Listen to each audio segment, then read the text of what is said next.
আসসালামু আলাইকুম ওরহমতুল্লাহি ওবারকাতুহ।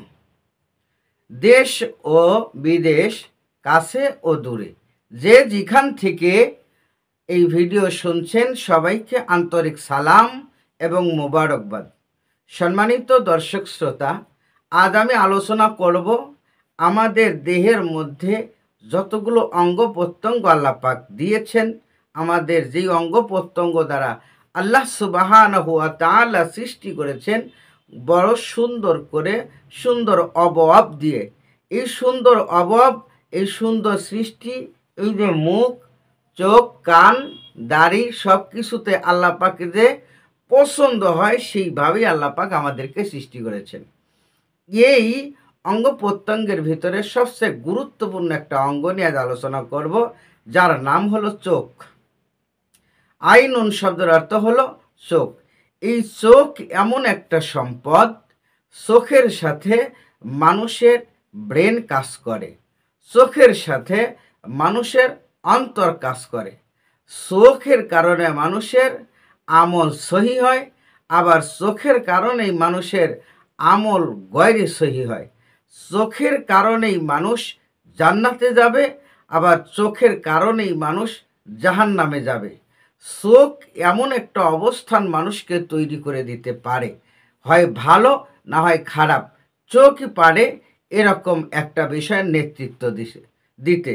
চলুন বিষয়টা একটু খুলাসা করে বলা যায়।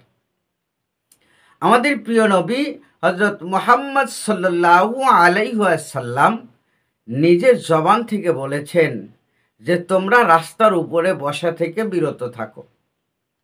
আর যদি তোমরা রাস্তার উপরে বসতেই চাও, তাহলে তোমরা রাস্তার হক আদায় করবে। এই হক যে রাস্তার হক যে পাঁচটা আলোচনা করেছেন, আমি ওই দিকে যেতে চাচ্ছি না। এই পাঁচটা হকের মধ্যে একটা হক আছে গদ্দুল বাসর।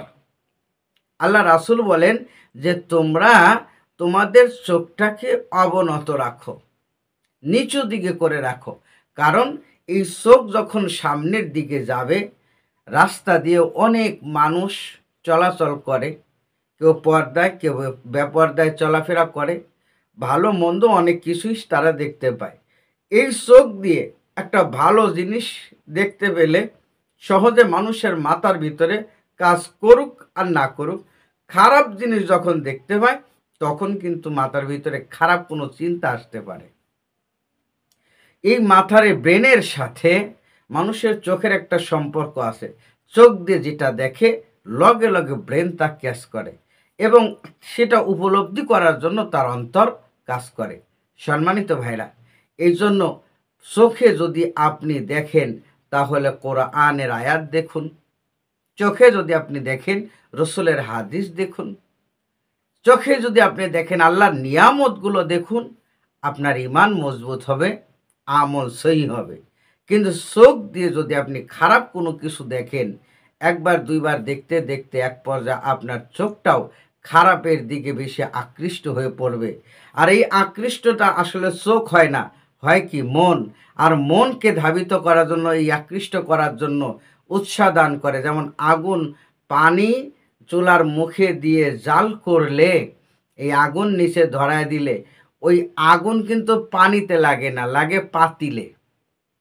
আগুন লাগে পাতিলে, পাতিল হিট হয় পানিকে গরম করে। আগুন কিন্তু গরম করে পাতিলকে, আর ওই গরম পাতিল গরম করে পানিকে। ঠিক এই চোখ দিয়ে যখন আমরা দেই, চোখ গরম করে মনকে, চোখ গরম করে আমাদের ব্রেনকে, ব্রেন গরম করে আমাদের মনকে। সম্মানিত ভাইরা, এই জন্য আমাদের অন্তরটাকে যদি সহি করে রাখতে চাই, তাহলে চোখে ভালো কিছু দেখার চেষ্টা করুন, ভালো জায়গা ভ্রমণ করুন, মদিনা মনব্বরা দেখুন, খানায় কাবা দেখুন, মসজিদে আকসা দেখুন, বড় বড় মাদ্রাসা দেখুন, মসজিদ দেখুন। আল্লাহর নিয়ামতের জন্য সাগর পাড়ে যান, নদীর পাড়ে যান, খোলা মাঠে যান, পাহাড় পর্বত দেখুন। কিন্তু এমন কিছু দেখেন না যা দেখলে মন খারাপ হয়ে যাবে। আল্লাহ পাক আমাদের এই চোখটাকে হেফাজত করার তৌফিক দান করুন। আমিন। ওয়া আখির দাওয়ানা আনিল হামদুলিল্লাহি রাব্বিল আলামিন। আসসালামু আলাইকুম ওয়া রাহমাতুল্লাহি ওয়া বারাকাতুহু।